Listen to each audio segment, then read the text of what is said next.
It's a 520 horsepower D10 bulldozer. Big as a house.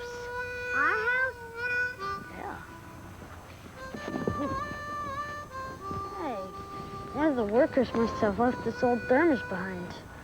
Pretty beat up. Still something in it. Yuck. Rose, probably rotten, stinky chicken soup. Oh, that's not chicken soup. Oh, man, I gotta get a bigger thermos. Who are you?